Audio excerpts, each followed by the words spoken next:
Welcome to the 603 Club podcast with our first episode.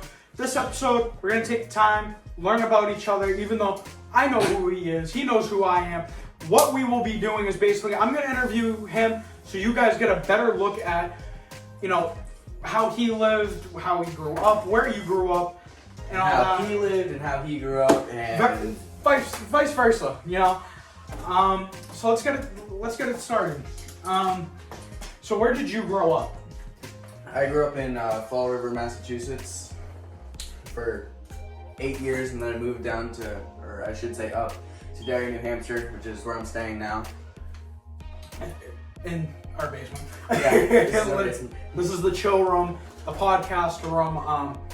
Everything will be changed at some point. Yeah, you'll see it change over time. Over time, literally, the table might be gone. We might be getting a bigger table. At some point, the final thing in here is going to be that couch that we're getting and a bigger TV and gaming consoles to play. Now, what about you? Where are you from? I grew up in Everett, Massachusetts. Moved a lot around in Massachusetts from Somerville, Revere, back to Somerville, Everett, and now Hudson, New Hampshire. Big change from city to countryside and, yeehaw people. Yeah. Yeehaw! The difference between here and back where I was... Gunshots, because I went through the highway once and all of a sudden, boom!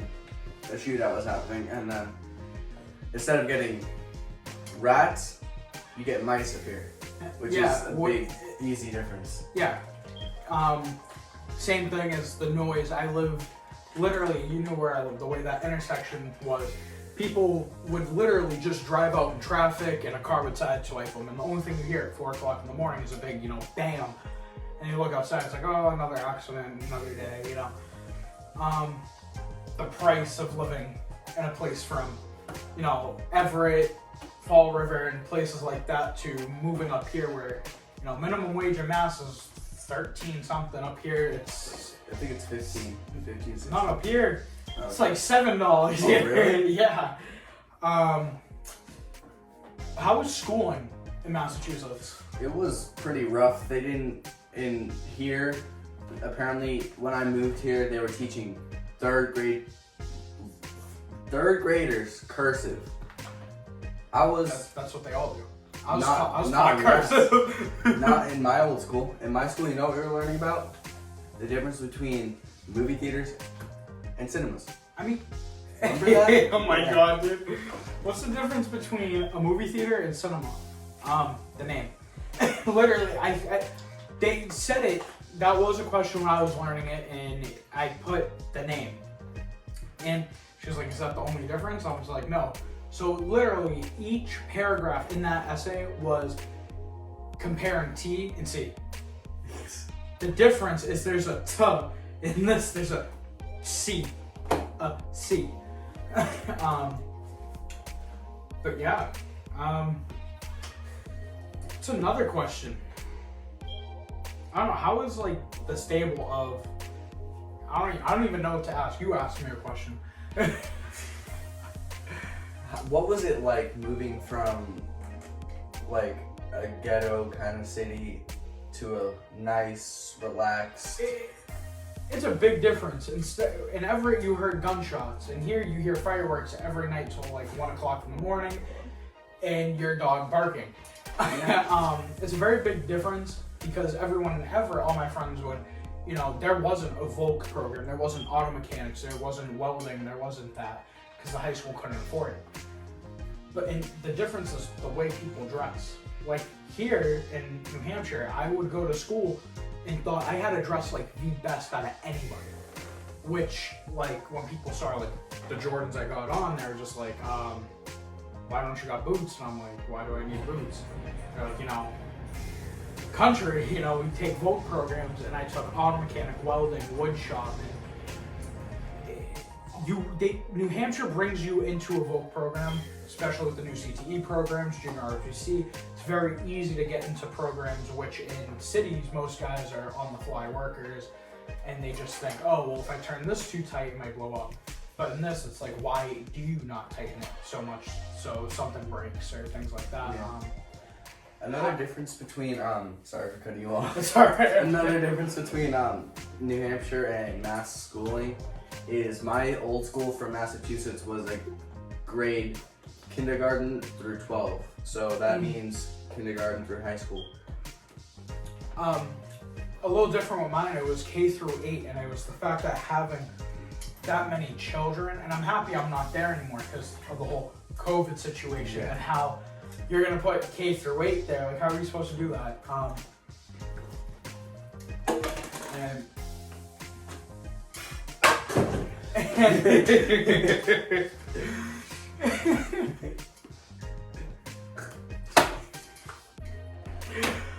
don't know why that was so funny.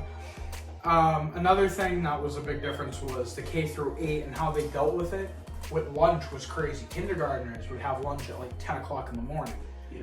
That's breakfast for me. Well, we have lunch at 10 in the morning. Oh my god, I feel bad. Literally, it's brunch at middle school. 10:25 to 10:50, 25 minutes. Yeah, we had, and what's weird is 8th grade, I don't know if you had, 8th grade, I still had recess. Mm-hmm. We literally would play basketball with the teachers, and shout out to Coach Erickson, even though he's not going to see this. Literally, the teachers would play as hard as they can.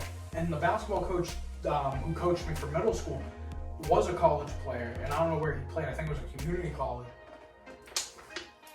And he would literally go try hard of every kid in a suit and tie, which I don't know how. But when he came in to teach English, and he'd write like something up on the board, you just see sweat marks and just a stench. And I'm like, these teachers either need to like supply deodorant in the staff room, or just not play at all.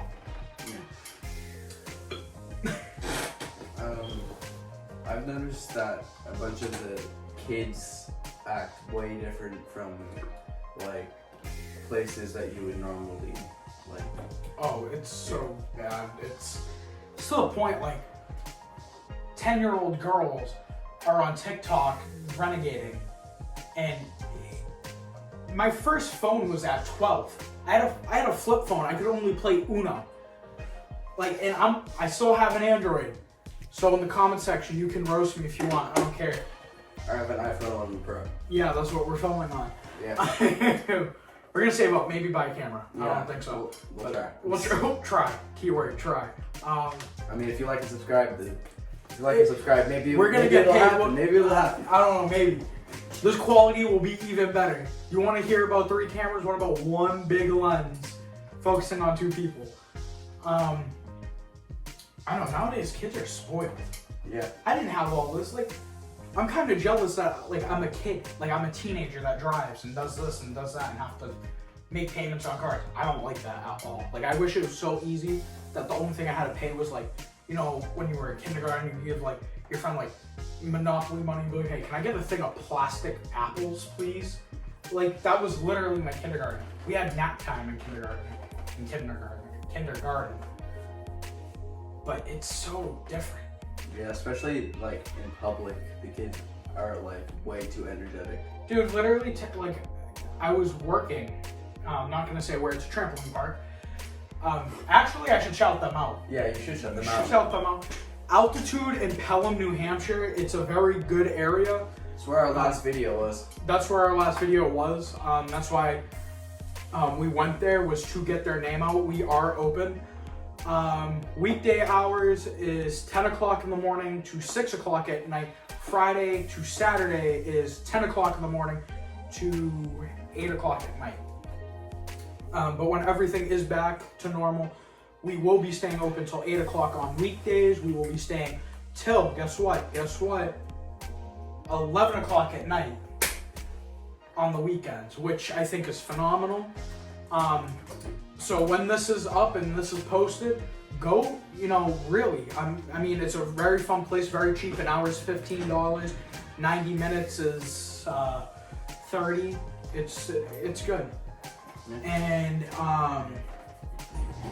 yeah, you've been there, and you really like the place. Yeah, it's fun. The diving board. They have a nice diving board. The only thing I don't like, you can't do flips off it. I'd say a 15, 20-foot drop. Yeah. Into foam, if that makes it any better. I know. We're not. No, concrete. Concrete. And that'll be it. That's it for the episode. We will be doing a part 2 with his brother, who will be making in and out appearances on the podcast, same as Dante and Sean. They will be guests on the podcast. This is just almost like a pilot to see how we do with these videos. Believe me, we will be posting more. Like I said, let's say our schedule again. Monday, skits. Wednesdays, podcast. Instagram is almost like every day. We might not post every day, but we will be doing live streams, video games, Bean Boozled challenge, Q&As. And I think those will be fun. Yeah. So we have a Fiery 5 upstairs still. The what? Fiery 5. I'm not playing that. Yeah, you are. I am not playing that. Yes. How about this? If we can reach 100 subscribers by the end of this month, I'll eat a Carolina Reaper jelly bean. Okay, that's a deal. Shake on it. You saw it here, folks. By the end of the month, get us to 100, and we will get the full video of me eating a Carolina Reaper jelly bean. Like, subscribe, follow our Instagram, 603_club. Like we said, if you do keep on subscribing, showing support for us, we will be, getting new things. This room will be totally different by maybe... We'll probably have a sound barrier. We'll have a couch. Peace out.